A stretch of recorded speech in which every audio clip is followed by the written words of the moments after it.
Zee मराठीवरील तुला पाहते रे या मालिकेमधून घराघरात पोहोचलेली अभिनेत्री गायत्री दातार गेले काही दिवस लग्नामुळे चर्चेत आहे.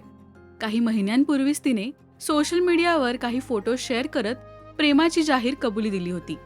तर आता गायत्रीच्या घरी लगीन घाईला सुरुवात झाली आहे. गायत्री आणि श्रीकांतचा ग्रहमक विधी पार पडलाय, तर 26 एप्रिलला लग्न सोहळा पार पडणार आहे.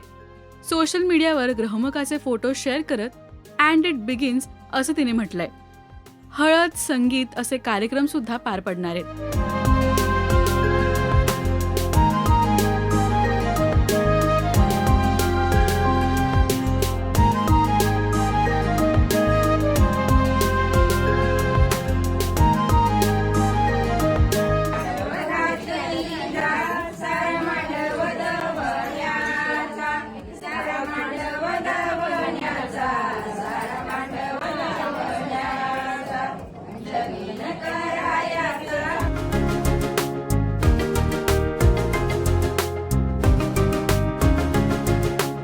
काही महिन्यांपूर्वीच गायत्रीने होणारा नवरा श्रीकांत सोबत फोटोज पोस्ट केले होते आणि डेटिंगची बातमी मिळताच चाहत्यांना सुखद धक्का मिळाला होता. तिच्या होणाऱ्या नवऱ्याचं पूर्ण नाव आहे श्रीकांत चौरे. त्याने IIT बॉम्बे मधून शिक्षण घेतलंय. एका मल्टीनॅशनल कंपनीमध्ये श्रीकांत जॉबही करतोय. शिवाय त्याला फोटोग्राफीची सुद्धा आवड आहे. गायत्री आणि श्रीकांतची भेट बंबलवर झाली होती. डेटिंग आणि मग दोघांनी लग्नाचा निर्णय घेतला. राजश्री मराठीशी बोलताना गायत्रीने नवऱ्याची ओळख करून दिली आणि त्यांचं नेमकं कसं जुळून आलं हेही सांगितलं. काय म्हणालीये गायत्री पहा. हा श्रीकांत माझा होणारा नवरा आहे. श्रीकांत चौरे असं त्याचं नाव आहे आणि तो मुंबईचाच आहे आणि तो प्रॉक्टर अँड गॅम्बल नावाच्या कंपनीमध्ये काम करतो आणि त्याला सो आम्ही जवळजवळ आता 1.5 वर्षाच्या वर झालं आम्हाला डेट करून. आणि सो आम्ही एका डेटिंग ॲपवर भेटलो. मुंबईवर आम्ही भेटलो. सो आणि ते स्टोरी फारच फनी आहे. सो मी बंबलवर भेटलो तेव्हा असं लिहिलं होतं की ॲक्टर आहे म्हणून. आणि मी जास्त मराठी बघत म्हणजे शोज वगैरे काही पाहत नाही. आणि हिचे जे सगळे शोज आले होते तेव्हा मी जपानमध्ये होतो कामाला. सो मला फक्त असं एक नाव दिसलं आणि ॲक्टर आहे हे कळलं. आणि त्यानंतर मग मी बोलायला लागलो गायत्री आहे हे कळलं. पण तिने पूर्ण नाव तेव्हाही नव्हतं सांगितलं की अच्छा मी गायत्री आहे एवढंच सांगितलं होतं. आणि मग आम्ही जवळजवळ भेटणार त्याआधी असंच मी तिला विचारलं होतं तू काय करतेस. आणि तिने असं घरात मी असा TV पाहते असा फोटो टाकला हे बघ पाहते म्हणून मी TV वर बघते. आणि मग मी असं बघितलं तर TVच्या खाली कशी नावाची पाटी होती गायत्री दातार. बिग बॉसची पार्टी होती वाटतं. मला असं वाटलं की लोक घराच्या बाहेर पार्टी लावतात ही TVच्या घराच्या आत का लावते. म्हणून असं सर्च केलं मी तेव्हा कळलं अच्छा ही ॲक्टर आहे आणि हिने काम केलं आहे. मग त्यानंतर आम्ही असं भेटलो. So that's how it started. आणि मग आम्ही भेटलो खूप आम्ही गप्पा मारल्या आणि खूपच छान आमचा कनेक्ट झाला. And that's how it started. हे किती सरप्राईज आहे. डेटिंग ॲपवर भेटलात. गायत्री तू कधी डेटिंग ॲपवर होती इथून सुरुवात आहे. सो माझे काही फ्रेंड्स बंबल आणि इतर ॲप्सवर होते. तर मी कायम ना त्यांच्या फोनमध्ये जाऊन जी समज मुलगी असेल तर जो मुलगा तिला आवडणारच नाही अशाला राईट स्वाईप करायचे आणि जो आवडेल त्याला लेफ्ट स्वाईप, किंवा मुलगा असेल तर सिमिलर. एका दिवशी आम्ही असे 2-3 माझे फ्रेंड्स मी असे भेटलेलो. ते इरिटेट झाले. ते मला म्हणले की गायत्री तू कर ना तुझ्या फोनमध्ये डाउनलोड आणि तू कर तुझ्या फोनमध्ये हे सगळं. म्हणलं ठीक आहे चल. मग मी काय ते असं लक्ष नाही दिलं बरं का की कुठे ते बंबल, मग कुठे बोला एवढं, कुठे नकोच त्याच्यापेक्षा. मग असंच एक दिवस 2-3 महिने गेले बरं का. मी हा विचार करते करावं का नको करावं, करावं का नको करावं. फायनली म्हणलं एका दिवशी करूनच टाकूया. तर मी बंबल डाउनलोड केलं आणि ते काय प्रोफाईल बरोच काय काय असतं बाई त्याच्यामध्ये.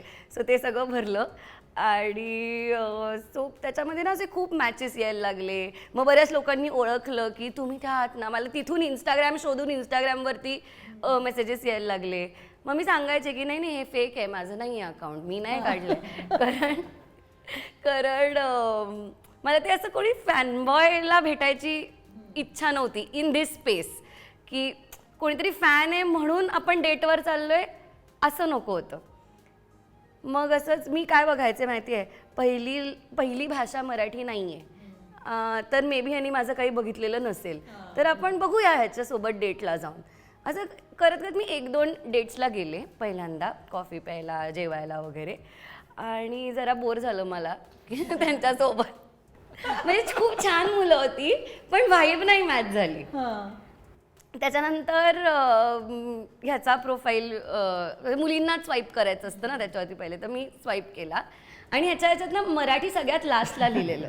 सो जॅपनीज, इंग्लिश, हिंदी 1000 आणि मग शेवटी मराठी. हां, आणि नाव पण श्रीकांत चौरे काय त्याने लिहिलेलं नव्हतं. सो मला वाटलं काहीतरी साऊथ इंडियन वगैरे आहे हा असावा, त्यामुळे सेफ आहे. म्हणजे असं एकदम हे नाही होणार की फॅन असल्यासारखं नाही भेटणार. तर मग झालं, स्वाईप केलं. आणि ह्याचे एस्थेटिक्स खूप मस्त होते बरं का त्या फोटोजमध्ये. मला मज्जाच आली की कपडे, बॅकग्राऊंड कमाल. मला कुठे माहिती फोटोज छान काढतो. आणि मग हे पण एक रिझन आहे. चांगले काढतो. हो, राईट, हे खरं आहे. आणि त्याच्यानंतर स्वाईप केलं, त्याच्यानंतर आम्ही बोलायला लागलो. त्याच्यानंतर मी तर त्याला फक्त पहिले जी सांगितलं होतं, मी नावही नव्हतं सांगितलेलं. नंबर बिंबर तर दूरची गोष्ट. मग हळूहळू फक्त गायत्री सांगितलं. आणि आम्ही आता भेटणार तोपर्यंत मी नंबरही दिलेला नव्हता माझा त्याला, की म्हणजे माहित नाही ना. बंबलवरच चॅट करायचं. बंबलवरच चॅट करायचो आणि बंबलचे माझे नोटिफिकेशन बंद असायचे. कारण तर तू उघडशील तेव्हा बघणार. मी उघडेन तेव्हा मी बघणार, वेळ असेल तेव्हा. तर सो आमचं एक दिवस भेटायचं ठरलं. आणि संध्याकाळी असं 8ला वगैरे आपण जेवायला भेटूया असं ठरलेलं. कुठे भेटायचं हे नव्हतं ठरलं, त्यामुळे आपण ठरवूया वगैरे. तर ठरवूया म्हणजे मला वाटलं की 5-6 वाजता ठरवूया. सो मग मी दुपारी अशी 2-2:30 वाजता मैत्रिणीकडे गेले. आणि आम्ही असं चहा कॉफी पितोय, गप्पा मारतोय, हे चालेल ते चालेल. म्हटलं की अच्छा चल 5-5:30 झाले, आता बघूया यायला काहीतरी रिप्लाय करूया. मी बंबल उघडलं तर ह्या माणसाने चिडून कॅन्सल केलं होतं, कारण त्यांनी खूप मेसेजेस केले होते आणि मी रिप्लाय केला नाही. म्हणून त्याला वाटलं की मी त्याला घोस्ट करणार आहे. म्हणून त्यांनी मला रिझन दिला, आता मी नाही येणार, आता मला माझ्या फ्रेंड्स सोबत कुठेतरी जायचंय. मी जे झाले की व्हॉट, आपलं ठरलं होतं ना, नाही पण तू रिप्लाय केला नाहीस ना वगैरे असं सगळं त्यांनी एक मोठं नाटक केलं. जे नंतर त्यांनी मला सांगितलं मी कुठेही गेलो नाही, मी खाली बॅडमिंटन खेळत होतो. गायत्रीच्या कामाबद्दल बोलायचं झालं तर तुला पाहते रे या मालिकेत अभिनेते सुबोध भावे यांच्यासोबत ती दिसली होती.